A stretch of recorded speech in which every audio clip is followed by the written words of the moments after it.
திருவோணமலை கடற்கரையில் புத்தர் வந்து நிம்மதியாக குந்திட்டார். அப்பாடியா ஒரு மாதிரி விட்டுட்டாங்களான்ட்டு அவர் குந்திட்டார். எங்கட அரசியல்வாதிகள் விடுற மாதிரி இல்லை.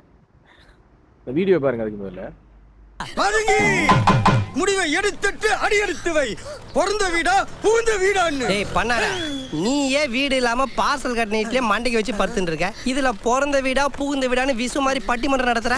என் மேல அப்படின்னு கோவம் ஏன் பேச மாட்டேங்கிறீங்க? எப்படி பேசுவேன் 20 வருஷம் பகடா. அப்படி என்னடா 20 வருஷத்து பகை? 20 வருஷம் ஆயிருச்சுல்ல, என்ன பகன்னு மறந்துட்டு. டேய், அனிமேஷன் பண்ணாத அவதார் உனக்கு ஞாபகம் இருக்கா? 20 வருஷம் ஆயிருச்சுல்ல, உட்காந்து யோசிச்சா வந்துரும். என்ன கக்குசா? இந்த வீடியோ மாதிரி தான் எங்கட சமுதாயம். நாங்கள் இன்றைக்கு பகன்னு சொல்கிறோம். என்னத்தை பகைன்னு சொல்கிறோம் எங்களுக்கே தெரியல. இன்றைக்கு ஒட்டுமொத்த பௌத்த தேரர்களுக்கும் சிங்களவாதிகள் எல்லாரும் பேசுகிறாங்க.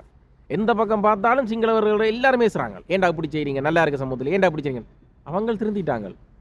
நாங்கள் 5 மாடு ஓடைக்குள்ள ஒரு குழு மாடு பின்னால் ஓடும். என்ன நடக்குது தெரியாது, எங்கே ஓடுது எதுக்கு ஓடுதுன்னு தெரியாது. 6வது வெட்டுறதுக்கு கழிச்சு ஓடுறானா, இல்லாட்டி புல்லு பற்றி எங்கே கண்டுக்கிட்டு ஓடுறானான்னு என்னத்துக்கே தெரியாது. அதே இல்லாமல் தான் இன்றைக்கு தமிழர்கள் இல்லை. அடே புத்தர் சிலை வச்சதுக்கு அது தமிழர் பாரம்பரியம் பூர்வீகத்தில் திருவண்ணாமலை புத்தர் சிலை வச்சா நாங்கள் தமிழர் தட்டி கேட்கணும்டா, அதை எடுக்க சொல்லணும். அதை புத்தர் சிலை வச்சதுக்கும் தமிழ் எம்பிமார்கள் பதவி விலகிறதுக்கும் இது வரலாற்றில் இல்லாமல் இருக்குது. திருவண்ணாமலை பஸ் ஸ்டாண்டுக்கு முன்னாடி வந்து புத்தகத்தில் கூட இவ்வாறான சம்பவங்கள்லாம் நீங்கள் கதைக்காத இடத்துல இன்றைக்கு இந்த பீச்சோரத்தில் அதுவும் ஏற்கனவே ஒரு பாடசாலை அமைக்கக்கூடிய இடத்துல வந்து அவங்க வச்சதை வந்து நீங்கள் அரசியலாக்கி ஆனால் எங்கேயோ ஒரு கோணத்தில் கொண்டு போகிறீங்க. 21ஆம் தேதி நாமல் ராஜபக்ச தரப்புகள் என்ன செய்ய வேண்டியதோ இன்றைக்கு தமிழர் செய்கிறீங்க.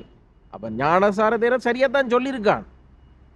நீங்கள் நாமல் ராஜபக்சிட்ட விலை போயிட்டீங்களேன்னு சொல்லி உண்மைதானே. அதை விட விமல் ரத்நாயக்க ஒரு உண்மையை போட்டு விடச்சான் பார்லிமெண்ட்டில், விடுதலை புலிகளை நினைவேந்தலான்னு சொல்லி.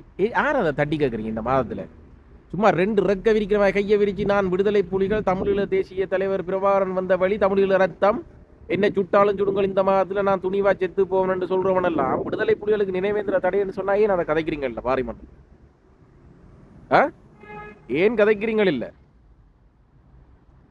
இப்போ நான் சந்தானத்தில் வீடியோ போட்டேன் தெரியுமா? பகண்ட எது பகையென்று தெரியல. எடுத்ததெல்லாம் பகையென்று நீங்கள் இருந்தீங்கன்னு சொன்னால் நாளைக்கு மண்ணோட அழிஞ்சு தாண்டா போவீங்க. விளங்குதா? இன்றைக்கு நீங்கள் பிள்ளையார் சிலையை கொண்டு வந்து பார்லமெண்டத்தில் நடுவில் வைக்கிற கதை கதைக்கிறீங்களே, அந்த புத்தர் சிலை வச்ச ஒருத்தன் கதைச்சான் தெரியுமா? திருக்கோணேஸ்வரம் இந்த பெரிய கோயில் இருக்குது, காளி கோயில் இருக்குது, நாங்கள் அதுக்குள்ளே வர வைக்காதீங்கன்ற மாதிரி ஒரு இதொண்டு விட்டானல்ல.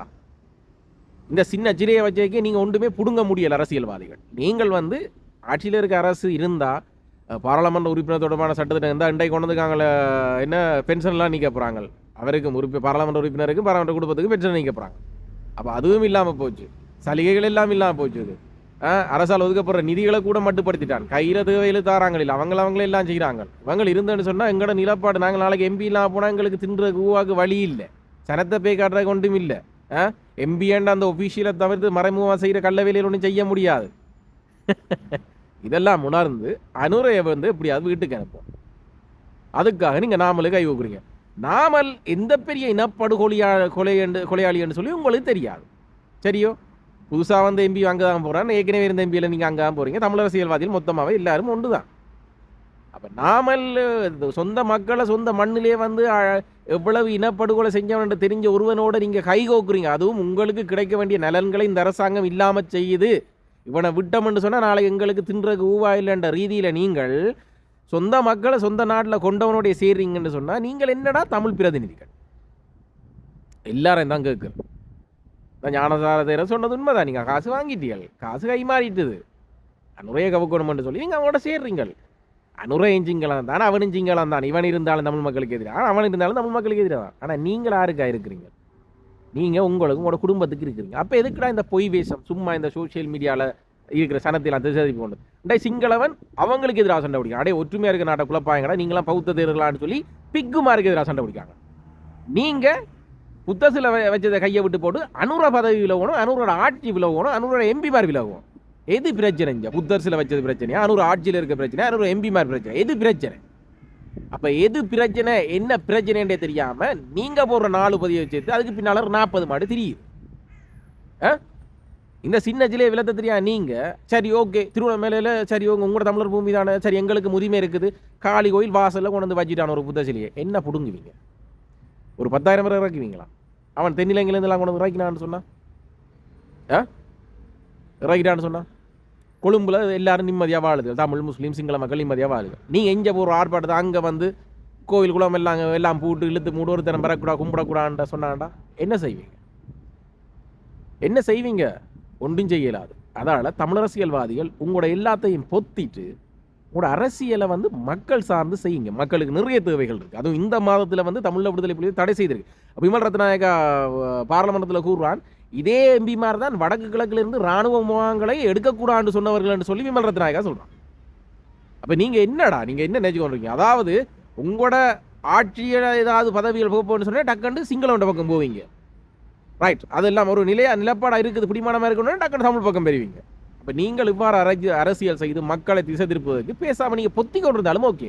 பாராளுமன்றத்துக்கு காலையில் போனீங்களா, இன்டர்வல் டைமில் டீயை காப்பியை குடிச்சிங்களா, அப்புறம் போய் குந்திருந்தீங்களா, அப்புறம் வீட்டை வந்தீங்களான்னு இருந்தாவே அது பெரிய விஷயம், மக்கள் சந்தோஷமாக இருப்பாங்க. அப்போ எல்லாத்தையும் குழப்புறது நீங்கள். அதுக்கு பார்த்தாக்க ஒருத்தர் பிள்ளையார் சிலையை கொண்டே பாராளுமன்றத்துக்கு போகணும். அவங்க வைக்க வலிக்கிட்டாங்கன்னு சொன்னால் நிறைய பிரச்சனையே வரும். அதுக்காண்டி பயந்தோதுங்கிறது இல்லையாடா இதெல்லாம் வந்து சாமர்த்தியமாக யோசிக்க வேண்டிய விஷயம். இன்றைக்கு தலைவர் என்று சொல்கிற நீங்களே தலைவரே ஒரு இனத்திலே ஒரு மதத்திலே அடையாள சின்னங்களை வந்து கேவலப்படுத்தி இழிவுபடுத்தி அதை செய்யா இது செய்யான்னு சொல்லிய வரலாறு ஒன்றுமே எங்கேயும் இல்லை. ஆனால் நீங்கள் தலைவர் வழி என்று சொல்லி செய்கிற வேலையெல்லாம் வந்து காராக்குட்டி வேலையாக தான் இருக்குது. மக்களை திசை திருப்பீர்கள் உங்களோட ஆட்சிக்கும் அதிகாரங்களுக்காக. நீங்கள் மக்களை பலிகட ஆக்குறீங்க. இது மக்களுக்கு விளங்குது இல்லை. மக்களுக்கு இந்த நான் சந்தானத்தை வீடியோ ஓட்ட மாதிரி 30 வருஷம் பார்க்க என்ன சொல்கிறேன் எதுவானது தெரியல, எதையாவது உண்டு. இப்போ நான் மட்டும் இல்லை, நிறைய 1008 பேர் எடுத்து சொன்னாலும் கீழே கொமெண்ட்ஸில் வந்து நீ அங்கே எடுக்கிற இங்கே கொடுக்குற இதான் தெரியுது. அவங்களுக்கு இன்னும் அரசியல் புரிந்துடுறவங்க நீங்கள் கொண்டுறல. அதனால தான் நீங்கள் இன்னும் அரசியல்வாதியாக இருக்கீங்க. இது மிச்சம் சொச்சா 100 பேரில் 90 பேர் திருந்திட்டான், மிச்சம் இருக்கிற அந்த 10 பேர் திருந்திட்டான்னு சொன்னால் அவங்களுக்கெல்லாம் அரசியல்ன்றது வந்து ரொம்ப தூரம் இல்லையா?